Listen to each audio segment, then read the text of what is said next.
ce Shabbat, donc Shabbat qui précède Purim, s'appelle Shabbat Zachor. Le Shabbat du rappel, c'est-à-dire, il y a une mitzvah, la majorité des sages, des Chachamim disent que c'est une mitzvah de la Torah, de Horaïta. Il y a une mitzvah de Zachor, de se rappeler, Zachor et Asher Asa Lecha Amalek. Rappelle-toi ce que t'as fait Amalek, ton ennemi Amalek, qui t'a attaqué en chemin quand tu es sorti d'Égypte. Pourquoi que Amalek? Pourquoi que nous rappelons que cet ennemi, alors qu'il y a, Baruch Hashem, le peuple d'Israël, a beaucoup d'ennemis jusqu'à maintenant, Baruch Hashem. Comment ça se fait qu'on rappelle que Amalek? Il dit le Beth Yosef, Rabbi Yosef Karo, il nous dit que justement, on se rappelle de Amalek parce que c'est lui qui a donné la force, la azout, l'insolence. C'est lui qui a montré le chemin aux autres nations d'aller et combattre le peuple d'Israël. Il n'y avait pas Amalek, les autres nations auraient compris que le peuple d'Israël, on doit toujours le craindre et le respecter. Mais c'est lui, Amalek, qui a été le premier à montrer le chemin, montrer la voie, à montrer aux autres. Et ça, c'est pire que tout. Quand une personne, il faute, c'est une chose. Mais quand il montre aux autres comment fauter, ça c'est pire que tout. Et la Torah nous a dit ça, rappelle-toi. Rappelle-toi toujours dans ta vie. Si toi, des fois, tu trébuches, tu fais une faute, d'accord. Mais rappelle-toi, Chazvé Shalom, toi peut-être, mais attention de ne pas faire trébucher les autres. C'est ça qu'il y a une mitzvah de la Torah de se rappeler. Voilà, on rappelle que Amalek, alors qu'on attend d'ennemis. Parce que lui, c'est pas pareil. Lui, il a fait trébucher les autres. Parce que lui, il a commencé à venir et à vouloir faire la guerre contre le peuple d'Israël. Alors jusqu'à maintenant, les ennemis ont le courage de combattre le peuple d'Israël. Alors que normalement, ils ne devraient pas l'avoir. Ils devraient avoir le respect. Donc, c'est une mitzvah de venir écouter le Shabbat, ce Shabbat matin. Bien sûr, on écoute tout le temps la paracha de la semaine. Mais à part cela, il y a une mitzvah spéciale. On va sortir un Sefer Torah en plus.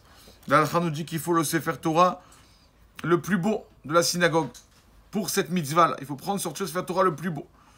Pour mentionner, homme comme femme, venir et entendre ce petit passage. Zachor et Asher Asa Amalek. Rappelle-toi Amalek. Nos sages disent que Amalek, c'est le Yitzhara. Asher Karecha. Karecha, c'est quoi Karecha? Il t'a refroidi. Rappelle-toi, tous les jours, tu as un ennemi. Matin, midi et soir. Minuit, 3h du matin, 6h du matin, on a un ennemi, le même, le Yitzhara. Amalek, le Yitzhara, jusqu'à maintenant, il veut toujours nous refroidir. C'est pas la peine, ne fais pas ça, ne va pas à la tefila, c'est pas la peine, n'étudie pas, c'est pas la peine, ne fais pas cette mitzvah. Il veut toujours nous refroidir. On a un ennemi permanent. Zachor, il faut se rappeler tous les jours, rappelle-toi, tu as un ennemi. Entre parenthèses, on sait qu'il y a 10 choses, 10 événements que le peuple d'Israël doit se rappeler tous les jours. Dans les Sidurim, il est marqué après Shachrit. Aïser Zechirot. C'est une mitzvah de rappeler ces 10 choses, ces 10 événements. Un de ces événements, c'est ce qu'a fait Amalek au peuple d'Israël. Il ramène ici le Rosh Vadron. Une histoire qui est peut-être un peu rigolote, mais qui nous montre tellement quelle est la force des Tehidim. Quelle est la force d'un psaume de Tehidim? Quelqu'un qui lit les Tehidim. On croit que c'est rien assez banal, comme malheureusement, en tant que Français, des fois on ne comprend pas. Alors on se dit peut-être non, ça vaut rien. Chazvé Shalom. Il dit que Rosh Vadron, il a rencontré un soldat donc, qui était à l'armée russe, en Russie. Et un jour, ce soldat, donc il était en plein exercice militaire, et il voit que le coucher du soleil approche. Bientôt la Shkia Tachama, et il n'a pas encore fait la prière de Mincha. Il n'a pas encore fait Mincha. Donc qu'est-ce qu'il fait? Il décide d'aller dans un coin, faire Mincha, 5 minutes. Hachem, je vais 5 minutes, prier à Kadosh Baruch Hu, la prière de Mincha de l'après-midi.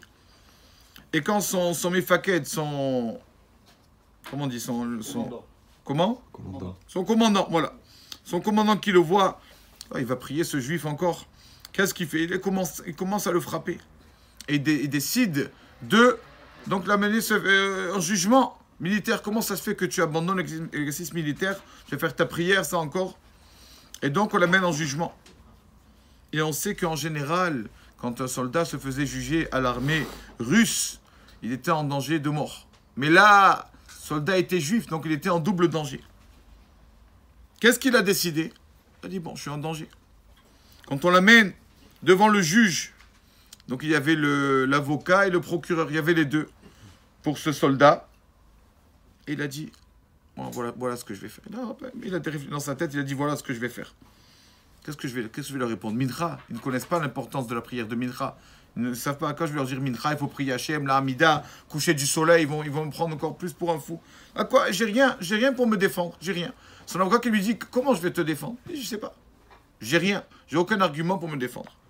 Et quand on lui demande comment ça se fait que tu as abandonné l'exercice militaire, qu'est-ce qu'il répond? Shir la ma'alot et sa'aina et harim mais aïn yavo azi. Il commence à dire un tehilim. Bah, elle a dit celui-là encore, il veut faire le malin. Comment ça se fait? On lui repose la question. Comment ça se fait que tu as un bon exercice militaire, tu allais faire ta prière? Maskil, les David, Bioto, Maharat, il répond par des tehilim. Répond par tehilim. Troisième fois, tu veux bien répondre pourquoi tu fais ça? Et en hébreu, il dit Alléluia, Allo Albekocho, Allo Brikiaozo, Allo Bivorotav, Allo Karov Goudlo. Avec son cœur, il fait le psaume de tehilim. Et le juge qui voit ça et qui dit bon, il est impossible de le juger et décrète de l'amener, de le transférer à l'hôpital psychiatrique et de voir un peu lui faire des examens. Quand on l'a transféré à l'hôpital psychiatrique, 2 semaines, il est resté là-bas, c'est vrai. Mais après, Baruch Hashem, il a été sauvé. Il dit Raj Vadron, tout ça, c'est pas Chazvé Shalom un fou, bien au contraire. Ça te montre que dans n'importe un psaume de Tehilim, tu sais pas comment il peut te sauver. Une personne avant de partir en voiture, en route, c'est penser que, on sait pas, une personne il part en voiture. C'est pas Chazvé Shalom ce qui peut arriver pour le chemin. Personne, il fait un Tehilim, 2 Tehilim, chacun à son niveau. Ce Tehilim, il peut lui sauver la vie. Comment c'est important de faire attention chaque jour, d'essayer d'ouvrir le livre, de lire le livre des Tehilim, ça protège la personne. Baruch Adonai Leolam. Amen.